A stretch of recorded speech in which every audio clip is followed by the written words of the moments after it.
Welcome to my scientifically informed insider look at mental health topics. If you find this video to be interesting or helpful, please like it and subscribe to my channel. Hello, this is Dr. Grande. Today's question asks, is narcissistic behavior ever delusional? So a delusion is a fixed false belief, and many narcissistic behaviors seem to align with this description. So I'm going to review 3 common narcissistic behaviors that are examples of this potential alignment, and then answer this question about narcissistic behavior and is it ever delusional. So let's take a look at 3 narcissistic behaviors that sometimes seem delusional. Behavior number 1. This is the narcissist not admitting when they're wrong. So when a narcissist is clearly wrong and they know that they are wrong, they make up an excuse as to why they might appear incorrect.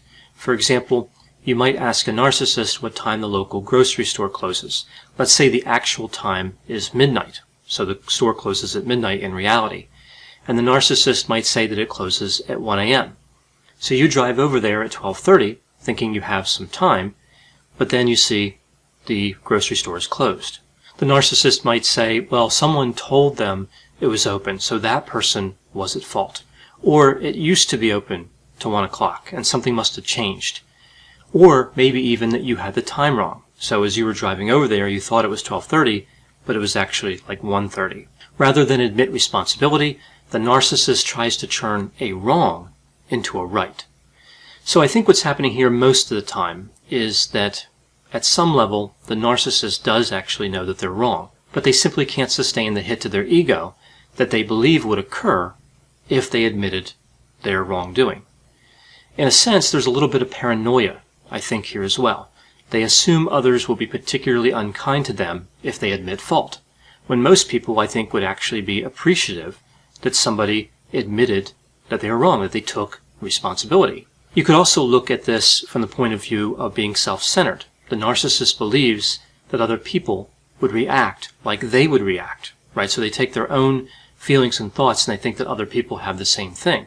So with this logic, they know that they would be unkind to somebody who is wrong, so they assume that other people would be unkind to them. Looking at example number 2, we see that the narcissist believes that they are better in every way. They're better at everything. They're smarter, more attractive, more competent. They have a higher level of skill across every dimension. They also get to define the word better itself, right? They get to decide what better means. We see so many examples of this. With something like attraction, narcissists will look at somebody else who's clearly attractive and say, although I can understand how some people might be attracted to that person, they're not truly attractive. So the narcissist appoints themselves as the person who decides what types of characteristics are actually attractive. So evidently, they're in charge of that. In terms of intelligence, if the narcissist has an IQ of 95 and another person has an IQ of 105, then the test is bad, right? Then IQ tests don't really measure intelligence. Now, that's a separate debate, but clearly IQ and intelligence are strongly correlated. So they might say that IQ doesn't mean anything, it's just a number. Now, if a narcissist has an IQ of 130, that's 2 standard deviations above the mean, because in IQ, a standard deviation is 15 points. So 130 is an exceptionally high IQ. Then the narcissist might have a greater appreciation for the validity of IQ, right? In that case, they're going to believe that IQ means something, but still only in a sense, only in a certain way. They would believe that the IQ test is remarkably accurate for values up to 130, so scores lower than 130 and including 130, but it's invalid above 130. So any score above 130 is really just the same thing as 130. Or they might say that if somebody has an IQ higher than 130, they have a special type of intelligence that comes with certain drawbacks. So they're glad their IQ isn't any higher than it is. They have a perfect IQ, right? So they're at that IQ level where any higher would somehow be negative, and of course any lower would be negative. I saw a situation where someone received a score of 120, but the 2 was handwritten and it looked like a 3. So they went around saying that they had this IQ of 130 and how perfect that was. But then, again, looking at the handwritten IQ, it was evident that it was 120. So the individual had to go back and change her story and then explain how 120 was actually the perfect IQ.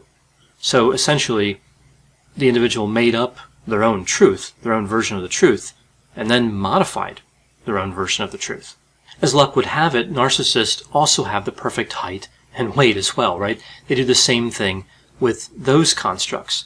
I've heard individuals with narcissistic traits say that tape measures are designed to report less length than there actually is. So I guess like a foot would be represented on the tape measure as like 14 inches. I don't know why a tape measure manufacturer would do this, but I've heard this.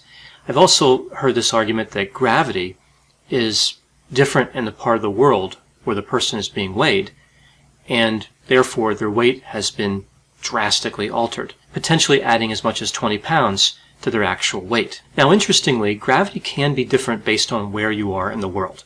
For example, at a high altitude, like on top of a very tall mountain, your weight would be a little bit lower.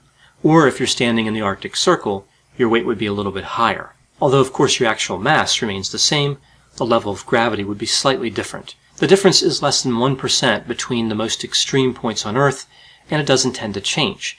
So the idea that somebody can weigh 20 pounds more based on their location would only make sense if they weighed over 2,000 pounds.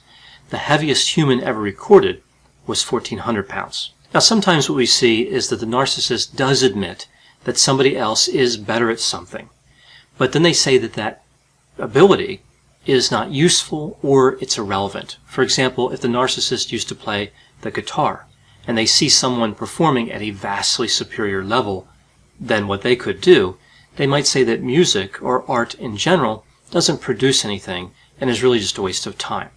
So they will denigrate an entire area of interest just to protect their ego. So what's going on with this example of the narcissist believing that they're better at everything? I think most of the time this is best explained by antagonism and the belief that they are truly special. We know that's a characteristic of individuals who are narcissistic. They believe they are special or unique. So now moving on to example number 3, the narcissist forces a situation to align with their goals, even when it defies logic or reality. Much of the time this forceful behavior is manifested as a false allegation. This is particularly common in work settings as well as in close relationships like romantic relationships. The trick here for the narcissist is it's more than just a false allegation to a third party in which they are lying behind your back. It's a false allegation that they say directly to you, and they expect you to believe it. Really, they demand that you believe it. They're trying to convince you that their clearly false allegation is somehow true, even when you know it's not. This behavior is sometimes referred to as gaslighting. Now, when this occurs, this is when narcissism does appear to take on characteristics of delusional thinking, that fine line between extreme narcissism and delusions. Many people make false allegations about other people, but they don't expect the victim of those false allegations to believe the accusations. I remember a situation where an individual with narcissistic traits made false allegations that were refuted on video. She alleged that a coworker parked in her parking space. Now, the vehicles were somewhat similar, but the video showed the other person getting out of the car, and you could clearly see it was not the person who was accused. Furthermore, that same camera captured the person that was accused parking her car in a completely different space, right? The way the angle was, you saw the parking space that was the issue of the dispute and where the other person parked.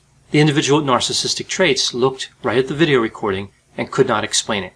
She could not explain how her accusation was impossible given what was on the video. So eventually she offered this explanation that it was a matter of perception. She said that she saw one thing on that video recording and that other people saw another. So as I mentioned, this particular behavior, the one associated with false accusations, seems to align with delusional thinking.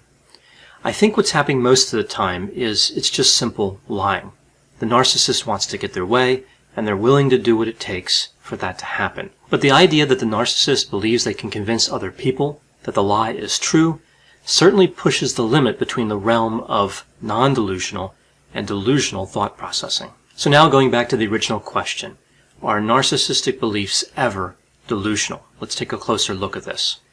In a sense, the word delusional is reserved when beliefs appear more extreme.